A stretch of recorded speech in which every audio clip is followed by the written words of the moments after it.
खुलुमबाय नोंथांमोननिसिम आं गोदान मोनसे भिडिअ लानानै फैबावबाय। अन्नानै भिडिअखौ जोबजासे नायलांदो। ढेकियाजुलिनि काटनिबारियाव सासे नकली डक्टर हमदों।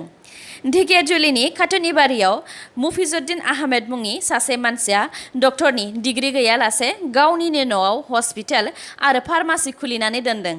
सनितपुर पुलिसा माखासे खौरां मोननानै बिनि न'आव रेड खालामनायाव बिहारनि दारभांगानिफ्राय बानायनाय नकली बि फार्मानि डिग्री मोननो हादों आरो बेनि अनगायैबो देहानि खहा खालामग्रा गोबां गनायथि गैयै मुलिबो हमनो हादों।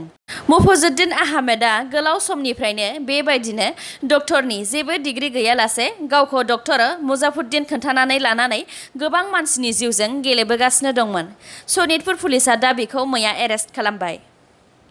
बङाइगाव जिल्लानि सा सालमारा साब डिभिजन अफिसाव मावग्रा मानिक दास मुंनि सासे मानसिया सार्टिफाइड भटार लिस्ट होनायनि मुङाव रां लाबाय थानाय समावनो भिडिअ खेबखुमानानै लाजादों आरो बे भिडिअआ दा जायगायाव गोसारखांनायनि उनाव जायगानि मानसिफ्रा मानिक दासनि हेंथायै गोख्रों एक्शन लानो थाखाय दाबि दैखांदों। क'क्राझार पुलिसा मैया कसुगाव पुलिस थानानि सिङाव थानाय फेबसु हाग्राबारियाव अपारेशन खालामनानै गोबां हाथियार हमनो हादों। हाथियारफोरनि मादाव गंसे 9mm आरो गंसे 7.65 mmनि पिस्टल आरो बिसिनि मेगजिन, गरथाम गुलि आरो बेफ्रुहोग्रा हमनो हादों।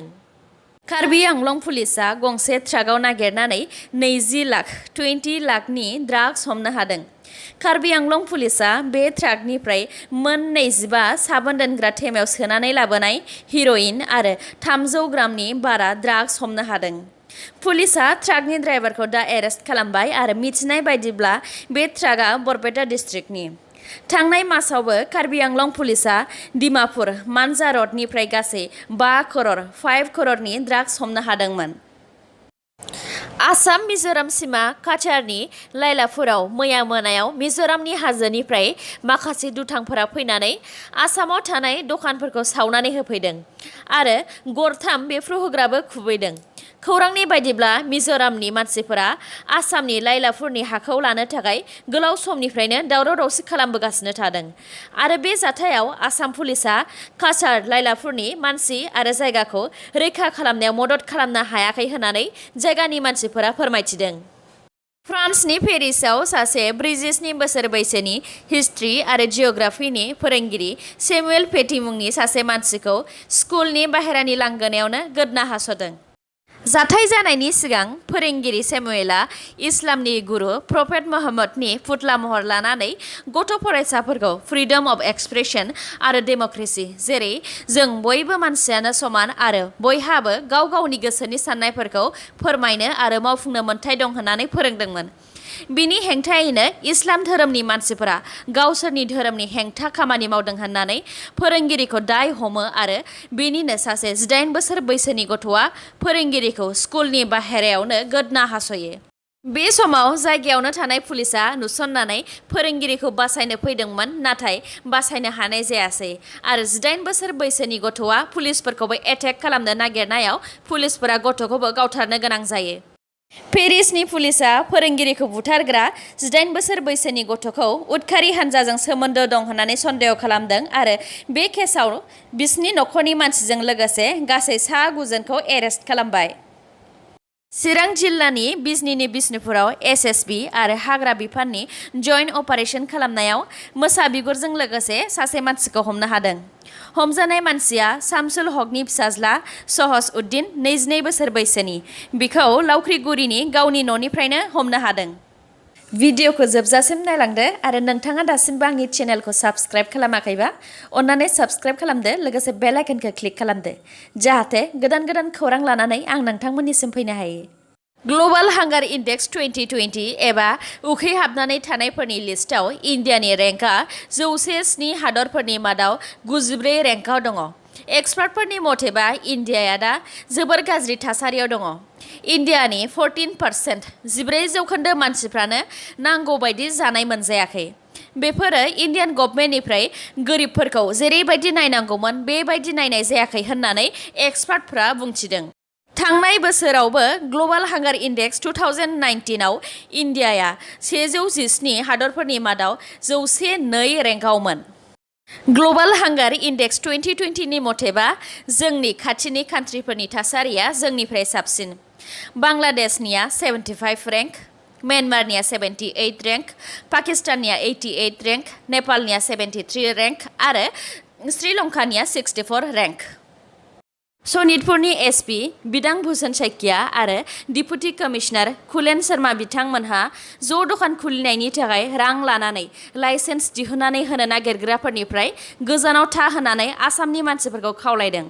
बिथांमोनहा बुंबावदों आसाम गभर्नमेन्टआ मोनफ्रोमबो जिल्लानि एसपि आरो डिसिखौ ज' दखान खुलिनायनि थाखाय लाइसेन्स दिहुननायनि मुङाव रां थगायनानै जाग्राफोरखौ हमनो बिथोन होदों होननानै बुंथिदों। मानोना आसाम गभर्नमेन्टआ जौ दखान खुलिनायनि लाइसेन्सखौ गोलाव समनिफ्रायनो बन्द खालामनानै दोनदों आरो दासिमबो जौ दखान खुलिनायनि सायाव गोदान लाइसेन्स दिहुननायनि जेबो थांखि गैथ'आ होननानै बुंथिदों। लोगोसे लाइसेन्सखौ होयोब्लाबो बिथांमोनहा बार काम रेस्टुरेन्ट एबा रेस्टुरेन्टजों लोगोसे जौ दखाननि थाखायसो लाइसेन्सखौ होबोगासिनो होननानै बुंथिदों। बिजेपिनि लिडार राजीव प्रसादखौ पिएनआरडि पन्चायत एन्ड रुरेल डेभेलपमेन्टआव फैसा लानानै साख्रि होनायनि थाखाय थांनाय शुक्रबाराव गुवाहाटी क्राइम ब्रान्चआ एरेस्ट खालामदोंमोन आरो बिखौ मैया सानथामनि थाखाय सोंनाय फिननाय लानो थाखाय जुडिशियेल कास्टडियाव दैथायहरबाय। गुवाहाटी क्राइम ब्रान्चआ माखासे स्रोत खौरां मोननानै बिजेपि लिडार राजीव प्रसादनि 6 माइलनि न'आव रेड खालामदोंमोन। रेड खालामनायाव पिएनआरडि, रेलवे आरो बेनि अनगायैबो गोबां सरखारि साख्रिफोराव रां लानानै साख्रि होनायनि गोबां फोरमानपत्र हमनो हादों। जम्मु एन्ड काश्मीरनि पुन्स डिस्ट्रिक्टआव इन्डियान आर्मिया पाकिस्ताननिफ्राय गावहरनाय थरबा बेफ्रुहोग्राखौ खाथिनि हाग्रायाव लांनानै नष्ट खालामहैनो हादों। मैया सनिबाराव पाकिस्ताना पुन्स डिस्ट्रिक्टनि बालनय सेक्टरनि गोबां गामिफोराव गासै थरबा बेफ्रुहोग्राफोरखौ गावहरदोंमोन। बेफ्रुनायनि सिगांनो गामिनि मानसिफोरा इन्डियान आर्मिफोरनो खौरां हरनायाव इन्डियान आर्मिया पाकिस्ताननिफ्राय खुबैहरनाय बेफ्रुहोग्राखौ खाथिनि हाग्रायाव लांनानै रावनिबो खहा जायालासे बेफ्रुगारहोहैनो हादों। खौरांनि बायदिब्ला पाकिस्तानफोरा बे बोसोराव दासिम 3,589 3,589 सिजफायार भायलेसन खालामबाय। गुवाहाटीनि जु एबा सिरियाखानाखौ 1 डिसेम्बरनिफ्राय खुलिनानै होसिगोन। गुवाहाटीनि बे सिरियाखानायाव गासै 110 आलदा आलदा रोखोमनि जुनारफोर गासै 1000निबो बारा जुनार दङ।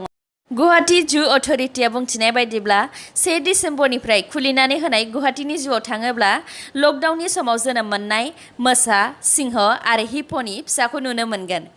गोजा गाबनि केंगारु नुनो मोनगोन। लोगोसे सिखावफोरनिफ्राय हमनानै लाखिनाय गोदान रोखोमनि बाथ'बो नुनो मोनगोन। 1 डिसेम्बरनिफ्राय खुलिनानै होनाय बे जुआव सानसेयाव मोननै आलदा आलदा समाव गासै 900 सोगोन। समा जाहैबाय फुंनि 8 बाजिनिफ्राय 11 बाजिसिम आरो सानसुनिया 1 बाजिनिफ्राय बेलासिनि 4 बाजिसिम। साब इन्सपेक्टर आनजादनि पेपार लिक जानाय केसआव बरपेटानिफ्राय हमजानाय नर्थ इस्ट फ्रन्टियर रेलवेआव मावग्रा देबराज दासनि न'आव सिआइडिआ रेड खालामदोंमोन। सिआइडिआ रेड खालामनायाव देबराज दासनि बिसि तुलिका बर्मननाव सोंनाय फिननाय लानायाव तुलिका बर्मननि बेंक अफ बर'दा लकारनिफ्राय 46,77,000 रांजों लोगोसे 1 केजि सना हमनो हादों। नर्थ इस्ट फ्रन्टियर रेलवेआव मावग्रा देबराज दासखौ सिआइडिआ बरपेटानिफ्राय 10 अक्ट'बराव हमजानाय रुबुल हाजरिका आरो सुरज शर्मानि स्टेटमेन्ट लानानै एरेस्ट खालामदोंमोन आरो 10 अक्ट'बराव देबराज दासखौ हमनाय समावबो बिनि न'निफ्राय गोबां लाख रां सिआइडिआ हमनो हादोंमोन। आसामनि स्कुल आरो कलेजफोरा 2 नभेम्बर, 2 नभेम्बरनिफ्राय खुलिफिनजोबसिगोन होननानै डक्टर हेमन्त बिश्व शर्मा बिथाङा फोसावबाय। क्लास 6 निफ्राय क्लास 12, थाखो 6 निफ्राय थाखो 12 नि फरायसाफोरा 2 नभेम्बरनिफ्राय क्लासाव थांफिननो हासिगोन आरो थाखो 5 सिमनि फरायसाफोरा स्कुलाव थांनांनाय नङा। नेक्स्टआव दङ थाखो 6 निफ्राय थाखो 12 नि स्टुडेन्टसफोरा आलदा आलदा सानाव क्लासाव थांनो नांगोन। थाखो 6, थाखो 7, थाखो 9 आरो थाखो 12 नि फरायसाफोरा समबार, बुधबार आरो शुक्रबाराव स्कुलाव थांनो नांगोन आरो थाखो 8, 10 आरो 11 नि फरायसाफोरा मंगलबार, बिस्तिबार आरो सनिबाराव थांनो नांगोन। नेक्स्टआव दङ मोनसे सेक्सनाव 20 फरायसाफोर थागोन आरो आलदा आलदा सेक्सननि थाखाय समा गिबि बेट्सनि फरायसाफोरनि थाखाय फुंनि 8 रिंगा 30 बाजिनिफ्राय 12 रिंगा 30 बाजिसिम। इंलिसनि 8:30 AM निफ्राय 12:30 PM सिम। नैथि बेट्सनि फरायसाफोरनि थाखाय बेलासिनि 1 रिंगा 30 बाजिनिफ्राय 4 रिंगा 30 बाजिसिम इंलिसनि 1:30 PM निफ्राय 4:30 PM सिम। फरायसाफोरा न'निफ्राय गनायथि लानानैसो फैनांगोन। स्कुलाव फैथारनांगौनि जेबो नियम गैया। नेक्स्टआव दङ जायफोर फरायसाफोरा अनलाइन क्लास लानो गोसो बिसोरनि थाखाय स्कुला अनलाइन क्लासखौबो खालामनानै होनांगोन। बेनि अनगायैबो क्लास 8, 10 आरो 12 थाखो 8, 10 आरो 12 नि फरायसाफोराल' एग्जाम थागोन, गुबुन क्लासफोरनिया एग्जाम जानाय नङा। आन्डार ग्रेजुएट फरायसाफोरनि क्लासआबो 2 नभेम्बरनिफ्रायनो जासिगोन। आन्डार ग्रेजुएट फार्स्ट सेमिस्टार फरायसाफोरनि क्लासआ समबार आरो बिस्थिबाराव जागोन। थार्ड सेमिस्टारनि फरायसाफोरनि क्लासआ मंगलबार, बुधबार आरो शुक्रबाराव जागोन। फिफ्थ सेमिस्टारनि फरायसाफोरनि क्लासआ मंगलबार, बुधबार, शुक्रबार आरो शनिबाराव जागोन। नेक्स्टआव दङ थार्ड आरो फिफ्थ सेमिस्टारनि मंगलबार, बुधबार आरो शुक्रबारनि क्लासआ मोननै आलदा आलदा समाव जागोन। समफोरा जाहैबाय फार्स्ट बेट्सनि थाखाय फुंनि 8 रिंगा 30 बाजिनिफ्राय सानजौफुनि 12 रिंगा 30 बाजिसिम इंलिसनि 8:30 निफ्राय 12:30 सिम। सेकेन्ड बेट्सनि समा जाहैबाय सानजौफुनि 1 रिंगानिफ्राय बेलासिनि 5 रिंगासिम इंलिसनि 1 PM निफ्राय 5 PM सिम। नेक्स्टआव दङ सोरबा स्टुडेन्टनि कलेजआ न'निफ्राय गोजान जायोबा आरो बेयाव थांनायाव उसुबिदा जादोंबा बेयाव थाङालासे न' खाथियावनो थानाय कलेजाव पारमिसन लानानै क्लासखौ लाहैनो हागोन। कलेजाव अनलाइन आरो अफलाइन मोन्नैबो मडआ सोलिगोन। पोस्ट ग्रेजुएटनि क्लासफोरा गावबा गाव इउनिभार्सिटिनि गाइडलाइन्स बायदि जागोन। बिनि अनगायैबो गासैबो स्कुल आरो कलेजनि हस्टेलफोरा दानो खुलिथ'नाय नङा। नेक्स्टआव दङ गभर्नमेन्ट इन्जिनियारिं आरो पलिटेकनिकनि क्लासआबो 2 नभेम्बरनिफ्रायनो जागायजेनसिगोन। अनलाइन आरो अफलाइन मोन्नैबो मडनि क्लासआ इनस्टिटिउटनि गाइडलाइन्स बायदिनो जागोन। जोबनायाव दङ इन्डिया आरो आसामनि कर'नानि आपडेट। दिनैनि निउसआ एसेनोसै। गाबोन आरो गोदान निउसजों लोगो मोनफिनबावगोन। नोंथांमोना दासिमबो आंनि चेनेलखौ साबस्क्राइब खालामनानै लायाखैबा अन्नानै साबस्क्राइब खालामनानै लादो आरो लाइक, कमेन्ट आरो शेयार खालामनो दाबाव। गोजोन्थों।